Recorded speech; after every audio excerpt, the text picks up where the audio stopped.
नमस्ते बच्चों, मैं मनीषा गोखले आशीष हिंदी क्लासेस में आप सभी का स्वागत है।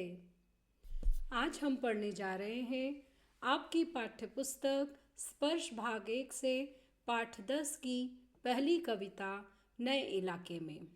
इस कविता को लिखा है कवि अरुण कमल जी ने। चलिए कवि परिचय जान लेते हैं।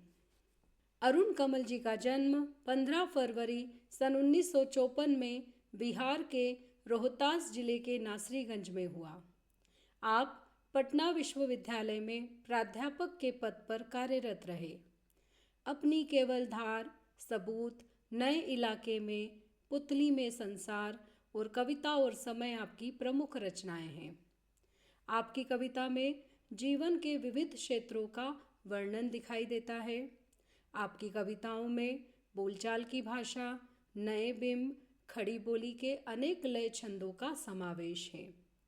आपकी कविता में वर्तमान शोषणमूलक व्यवस्था के खिलाफ आक्रोश, नफरत और उसे उलटकर एक नई मानवीय व्यवस्था का निर्माण करने की व्याकुलता है। इस कविता में आए कठिन शब्दों के अर्थ मैं यहाँ दे रही हूँ ताकि कविता का अर्थ समझने में आपको आसानी हो। नए इलाके में, इन नए बसते इलाकों में जहाँ रोज़ बन रहे हैं नए नए मकान, मैं अक्सर रास्ता भूल जाता हूँ। तो यहाँ पर कवि कह रहे हैं कि वो जब भी नए बसते इलाकों में जहाँ पर कंस्ट्रक्शन काम हो रहा है, नए नए घर बन रहे हैं, मकान बन रहे हैं, वहाँ पर जाते हैं तो वो अक्सर बहुत बार रास्ता भूल जाते हैं। धोखा दे जाते हैं पुराने निशान। खोजता हूँ ताकता पीपल का पेड़, खोजता हूँ ढहा हुआ घर और ज़मीन का खाली टुकड़ा जहाँ से बाएं मुड़ना था मुझे।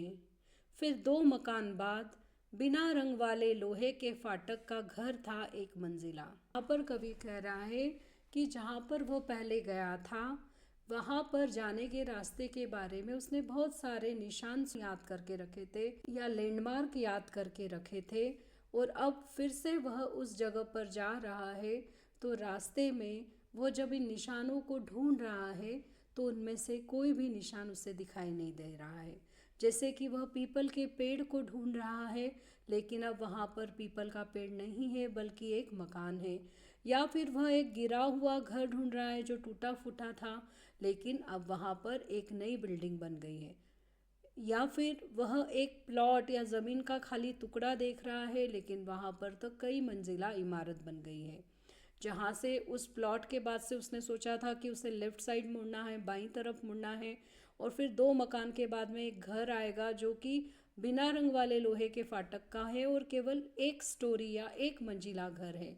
लेकिन अब ये सारे जो उसने लैंडमार्क सोच कर रखे थे, जो पुराने निशान उसने याद करके रखे थे, उनमें से कोई सा भी निशान उसे दिखाई नहीं दे रहा है या कोई सी भी चीज़ उसे दिखाई नहीं दे रही है। इसलिए वह कह रहा है कि ये सारे पुराने निशान मुझे धोखा दे रहे हैं और मैं हर बार एक घर पीछे चल देता हूँ या 2 घर आगे ठकमकाता। यहाँ रोज़ कुछ बन रहा है, रोज़ कुछ घट रहा है, यहाँ स्मृति का भरोसा नहीं।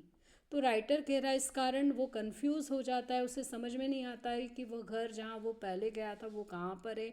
इस चक्कर में वो या तो एक घर पीछे चल देता है या फिर 2 घर आगे वो ऐसे ही डगमगाते हुए कंफ्यूज माइंड सेट के साथ चलने लगता है।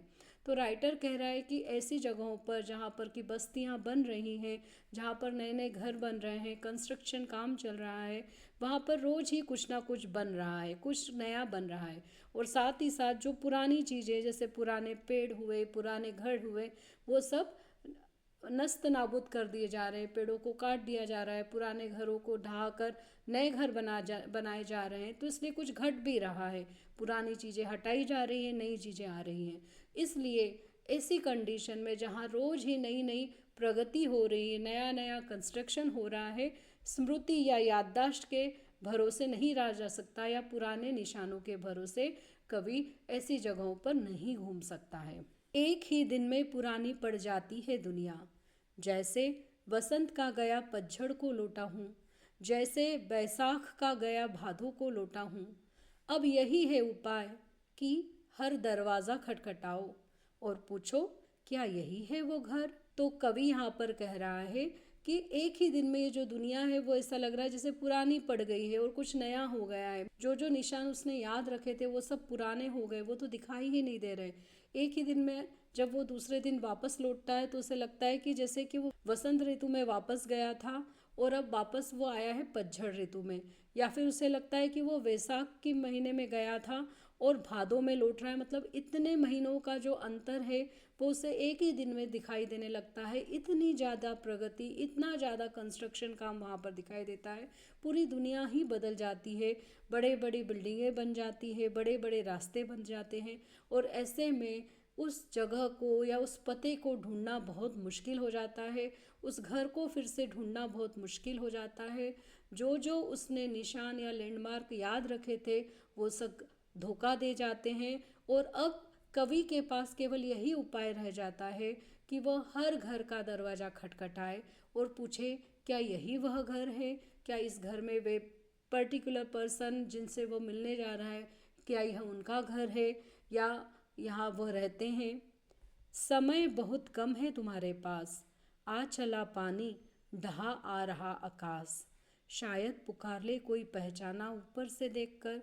तो राइटर यहाँ पर कह रहा है कि समय बहुत कम है क्योंकि बारिश होने वाली है, आसमान में काले बादल छा गए हैं, कभी भी बारिश हो सकती है। ऐसे में घर पहचानना बहुत मुश्किल है, सही पते तक पहुंचना बहुत कठिन हो रहा है। अब यही आशा है कवि के पास कि शायद ऊपर से कोई उसे देख ले अपना और उसे पहचान ले और उसे पुकार ले, उसे आवाज़ दे दे, तो ही वह सही घर तक या सही पते तक पहुंच सकता है।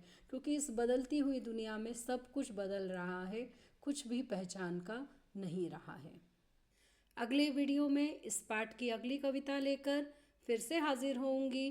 तब तक के लिए धन्यवाद।